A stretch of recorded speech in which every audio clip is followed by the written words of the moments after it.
So who earns the most money in World Rugby, you ask?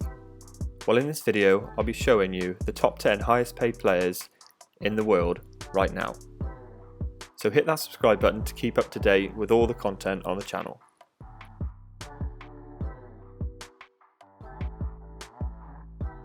The Bristol Bears captain took a huge paycheck at his latest contract negotiation after steering them to the top of the Premiership last year. Unfortunately, they haven't won the Premiership just yet, but Maro Itoje did manage to lead his team to the European Championship a few years ago. $650,000 is of course a lot of money, but compared to other high-paid sportsmen and women, it's not as ludicrous amount as you think.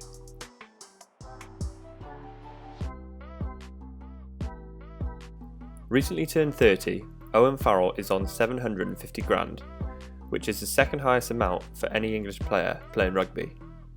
The top will be revealed later in the video, so stay tuned. I think Farrell probably deserves it. He has steered both Saracens and England to many major trophies in recent years, and as England captain, he leads the nation's home of rugby.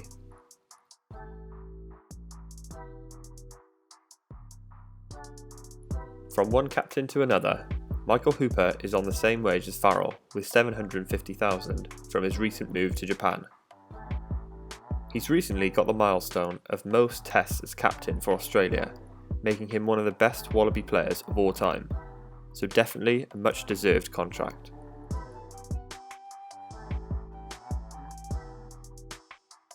So now for the highest paid English player in Maro Itoje.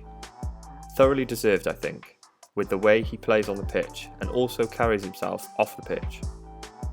He's tipped to be the next England captain, so following in the footsteps of other English second row captains wouldn't disappoint, would it?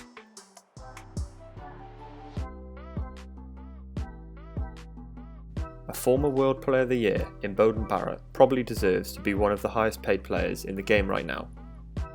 His move to Japan also catapulted his wage to $780,000.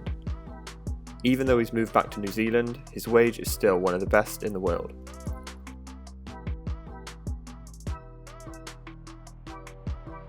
The only Frenchman in this list is Virimi Vakatawa, and once again probably deserved.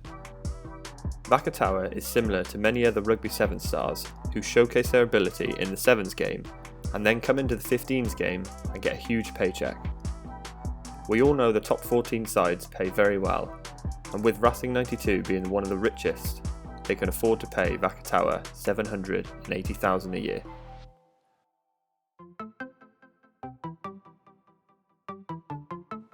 Another one of the top 14 sides and another huge money spender in Toulon. Eben Etzebeth is again one of the best players in the world, and with an £800,000 salary, this definitely solidifies that. A lot of South Africans move to Europe to earn more money, and Etzebeth is near the top of that list, but not quite top, so stay tuned.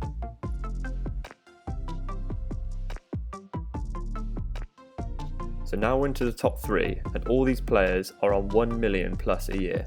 And to start off with exactly $1 million per season is Charles Piutau. Bristol are one of the wealthiest teams in the Gallagher Premiership, and this shows with 2 of their players being in the top 10 highest paid. Once again, you don't just get $1 million salary for nothing. Piutau is a phenomenal rugby player and it's thoroughly deserved.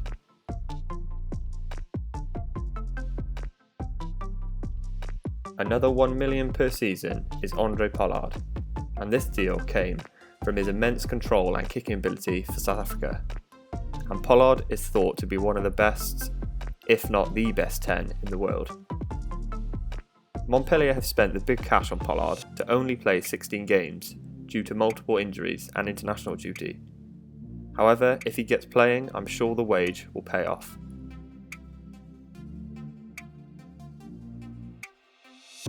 And number 1 is a little dubious because he hasn't actually moved yet, but it has been confirmed that Finn Russell has been offered over £1 million a year by the Green Rockets Tokatsu in Japan. This move would be the highest and biggest in rugby, and I couldn't think of a better player to take it than Finn Russell. He's judged by many as reckless, but his attacking skills cannot be found by any other player in the world. So that's the end of the video. If you enjoyed this style of video, then please leave a like, and I'll know to keep making more content. Everyone loves to know how much people earn, so I hope you enjoyed. Remember to subscribe, and I'll see you in the next one.